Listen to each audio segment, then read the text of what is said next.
आप लोग जान चुके होंगे या नहीं जानते तो बता दें कि दोस्तों कोलंबो में भारत और श्रीलंका के बीच खेले जा रहे दूसरे टेस्ट के दूसरे दिन का खेल खत्म हो चुका है। और दोस्तों दूसरे दिन के अंत तक टीम इंडिया ने श्रीलंका के सामने रनों का पहाड़ खड़ा कर दिया है। भारत ने अपनी पहली पारी में 503 रन बनाकर पारी घोषित कर दी है। जी हां, भारत का स्कोर रहा 503 रन पर 9 विकेट।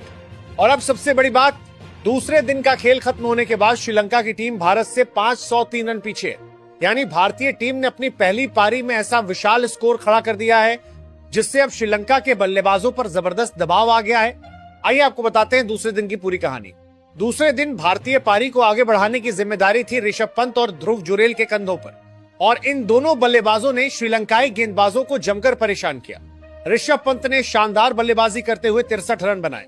पंत ने 89 गेंदों का सामना किया और अपनी पारी में 6 चौके तथा 2 छक्के लगाए।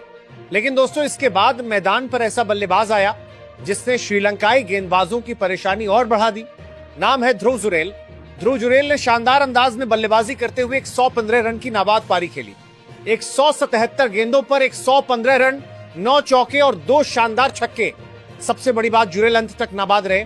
उन्होंने एक छोर संभाल कर रखा और भारत को 500 रन के आंकड़े के पार पहुंचाने में बेहद अहम भूमिका निभाई। मानव सुथार ने 18 रन का योगदान दिया, वहीं मोहम्मद सिराज ने 3 रन बनाए और आखिरकार भारतीय कप्तान ने 503 रन पर 9 विकेट के स्कोर पर पारी घोषित कर दी। अब दोस्तों श्रीलंका के सामने चुनौती बहुत बड़ी है। भारत ने 503 रन बना दिए हैं और श्रीलंका को इस विशाल स्कोर का जवाब देना। भारतीय टीम अब अपनी गेंदबाजी के जरिए श्रीलंका पर दबाव बनाने की कोशिश करेगी। अगर भारत को शुरुआती विकेट जल्दी मिल जाते हैं तो श्रीलंका की मुश्किलें बहुत ज्यादा बढ़ सकती हैं। लेकिन दोस्तों यहाँ एक सवाल जरूर बनता है, भारत ने दूसरे दिन इतना बड़ा स्कोर बनाया कैसे? इसके लिए हमें थोड़ा पीछे चलना होगा, यानी मुकाबले के पहले दिन की तरफ। पहले दिन भारत ने टॉस जीतकर पहले बल्लेबाजी करने का फैसला किया था और भारतीय बल्लेबाजों ने कप्तान के इस फैसले को बिल्कुल सही साबित किया। शुरुआत में यशस्वी जायसवाल ने 45 रन बनाए। उन्होंने 53 गेंदों का सामना किया और 9 चौके लगाए। इसके बाद केएल राहुल ने 18 रन का योगदान दिया। लेकिन इसके बाद भारतीय पारी को संभाला देवदत्त पडिक्कल ने। पडिक्कल ने शानदार बल्लेबाजी करते हुए 117 रन की बेहतरीन पारी खेली।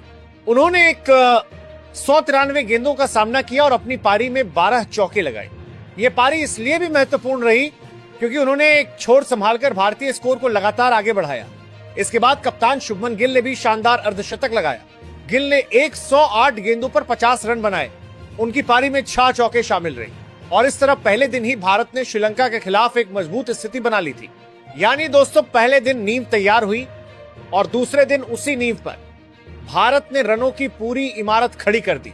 पहले दिन देवदत्त पडिक्कल का शानदार शतक और शुभमन गिल का अर्धशतक, और दूसरे दिन ऋषभ पंत के 63 रन और ध्रुव जुरेल की नाबाद 115 रन की पारी। इन सभी पारियों ने मिलकर भारत को पहुंचा दिया 503 रन के विशाल स्कोर तक।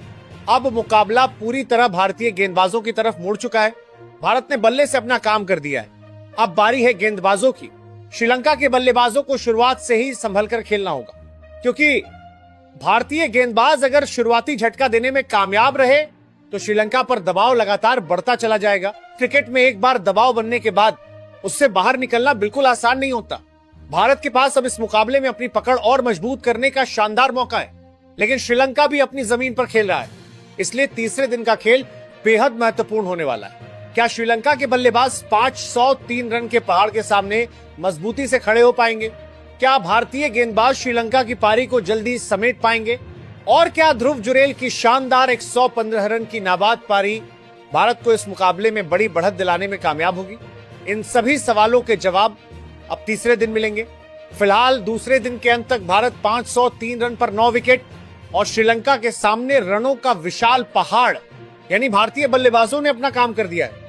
अब नजरें भारतीय गेंदबाजों पर हैं। तो दोस्तों आपको क्या लगता है, क्या टीम इंडिया तीसरे दिन श्रीलंका पर पूरी तरह शिकंजा कस देगी?